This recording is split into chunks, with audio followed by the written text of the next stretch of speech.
مساء الخير على احلى متابعين. معاكم مطبخ نيرو. ان شاء الله بقى النهارده هعمل معاكم القشطوطه بتاع محلات بلبن. هنعملها كده النهارده في البيت بطريقه سهله جدا، بتكلفه اقل ما بنشتريها من بره بكتير. حق قطعتين اتنين بس، هنعمل كده كميه طريقه جميله قوي.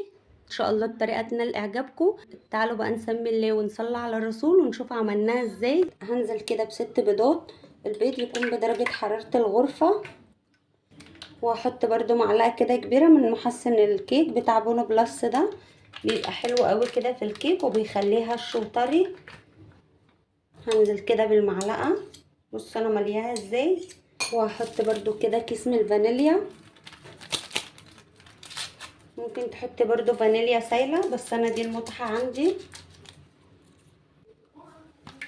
واضرب بقى كده البيض ده لحد ما القوام بتاعه يبقى فوم كده وكريمي زي الكريم شانتيه. في كيكه الاسبونج دي مينفعش ان احنا نعملها في الخلاط، لازم مضرب كهربائي، او لو عندك برضو عجان هيبقى احلى واحلى. هضربه بقى وارجع لكم تاني. ضربت كده اهوت البيض، بصوا القوام بتاعه بقى عامل ازاي ولونه فتح معايا. هحط بقى كده معلقه صغيره برضو من الخل. انا جايبه دول 600 جرام دقيق سبونج، انا جايبه نوع اللي انا مستخدماه اللي هي ماركه دريم. وابدا انخل الدقيق، انا بحب انخل الدقيق برضو حتى لو دقيق سبونج. كل الخطوات اللي انا بعملها دي بتساعد برضو في نجاح كيكه الاسبونج معايا. هنزل كده بكوبايه الا ربع من الميه بالشكل ده كده، وابدا اضرب تاني لحد برضو ما القوام ده يبقى معايا كريمي.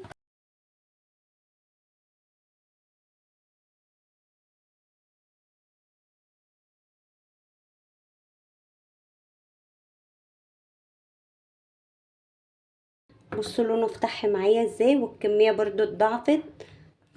ده كده القوام المطلوب.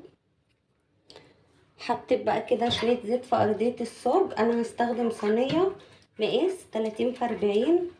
هبدا بقى كده ادهنها برضو دهنه زيت، وهحط بقى كده ورق زبده في ارضيه الصاج. ممكن برضو نحط ورق اللي هو بتاع المبشرات. بسم الله. هنزل بقى كده بالخليط،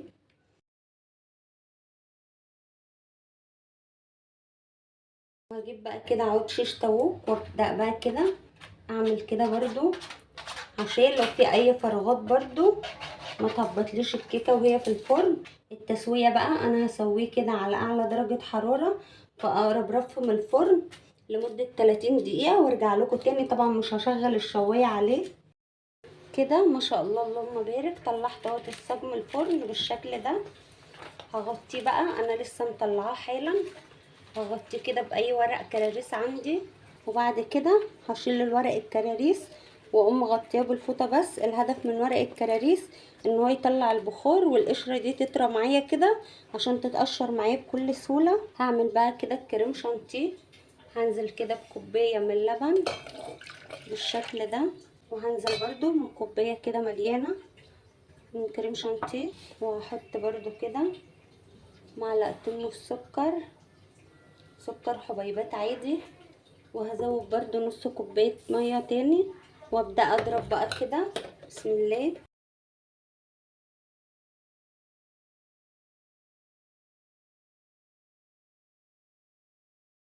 كده خلصت اهو ضرب الكريم شانتيه.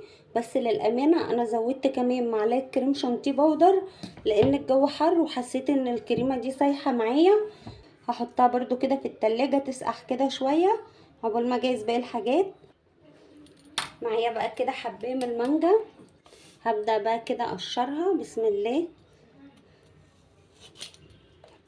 طبعا هي احلى مانجا تاخدوا منها قطع المانجا النعومي، بس انا دي المتاحه عندي. بصوا احلى تقطيع كده، نقطع كده بالقشره البطاطس. بحس ان الطريقه دي مش بتهدر معانا كتير في القشر. بصوا القشره بتاعتها تبقى رقيقه كده. قشرتها بقى كده بالشكل ده. هبدا بقى اعملها كده.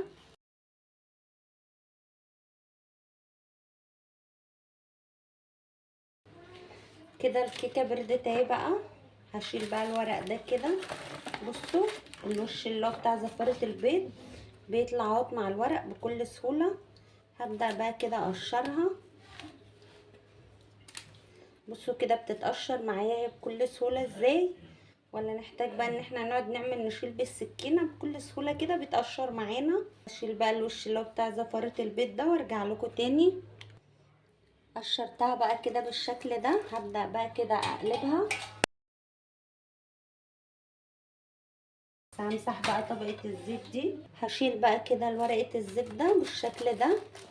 بسم الله. قلبتها بقى كده تاني برضو على الوش ده. معايا كده بقى لتر من الحليب. ده طبعا انا غليته وسبته لما برد في التلاجة وسقع كمان. هحط كده عليه 3 معالق من السكر، بما ان احنا ما حطيناش هنا سكر خالص. هبدأ بقى كده احط حليب. بسم الله. هسقي كده الكيكة كلها بالحليب. انا هحط كيلو، وفي كوبايه عندي تاني لو لقيتها محتاجه هحط لها برضو. بص قشرنا الوش بقى. القشطوطه دي هتتشرب الحليب وهتبقى طريه وهتبقى فعلا جميله قوي. بصوا كيلو الحليب بالنسبه لصوج 2 في 3. كميه كويسه جدا، مش هزود تاني حليب، كده كويس جدا. في برضو شويه مط في الارضيه هسيبهم كده يتشربوا. هبدأ اسويها بقى كده باللي هي بان احنا بنسوي بقى الطرق. بسم الله.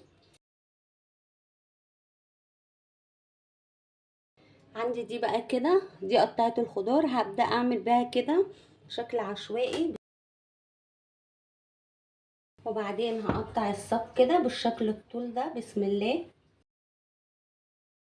وابدأ بقى اعملها قطع كده. بسم الله. هبدأ اطلعها بقى كده في اطباق في اللي زي دي.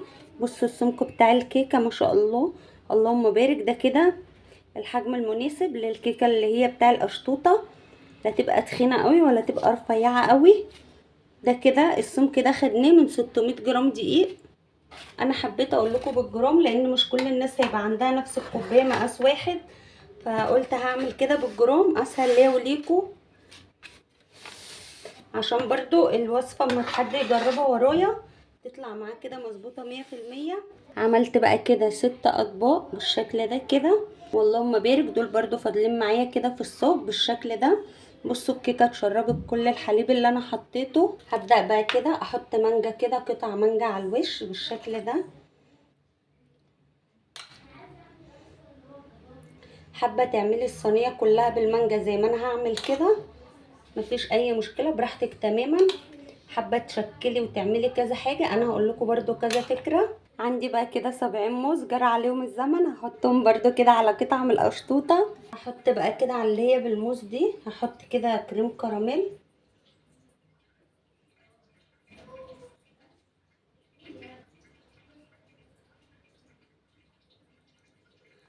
وهحط اللي هعمله هحطه في الفريزر لان الجو حر والحاجه بتسيح مني وانا واقفه شغاله. هعمل القطعه دي كده بالبسكوت. بسم الله. وابدا برضو صوص الكراميل ده احط كده بالشكل ده كده. دي كده اللي هي بالبسكوت. معايا بقى العنب ده هاخده كده، ابدا بقى احطه كده على وش دي برضو. اي نوع مربى وحابه تحطيه او اي توبنج عندك برضو ممكن تحطيها يبقى حلو. عندي بقى صوص العنب ده، انا جايبه الكيس من ده ب7 جنيه، هحط منه برضو. هحط بقى كده من الصوص ده هنا بالشكل ده كده. صوص العنب اهو بالشكل ده كده. بقى خلصت ما شاء الله اللهم بارك. ده بقى كده عندي ده حاجه كده زي جيل التلميع انا اللي بعملها. ده عباره عن نص كوبايه سكر، 3/4 كوبايه ميه، واسيبها كده تغلي على البوتاجاز على نار هاديه لمده تلت ساعه لحد ما يديني القوام ده كده. بصوا ده كده القوام بتاعها. هبدأ كده ادهن بقى المانجا كده عشان برضو ما تسودش معايا في التلاجة. هنا برضو كده بالشكل ده، وبالمرة برضو تاخد معايا لمعة حلوة كده ما شاء الله اللهم بارك. بصوا الشكل يتحدث عن نفسه، اللهم بارك.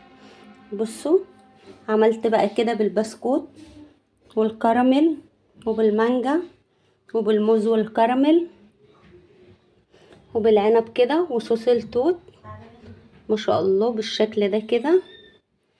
بصوا ما شاء الله شكلها جميل قوي. شوفوا بقى لو احنا بنشتري كده القطعة من دي من بره، القطعة من دي من بره كده، القطعة من دي بنجيبها من بلبن، القطعة من دي بنجيبها من بلبن، بنجيبها كده ب75 جنيه. حق 3 قطع عملنا بيه صينية كاملة صاج. ما شاء الله. كام قطعة؟ 8 قطع وفي 2 كمان، يعني 10 قطع بالشكل ده. اللهم بارك. كده بقى خلصت وصفتي النهاردة. اتمنى وصفة النهاردة تكون نالت اعجابكم، ولو عجبتكم بقى الوصفة ما تنسوش تشتركوا في القناة عشان يوصلكوا كل جديد. اشوفكم بقى على خير في فيديو جديد.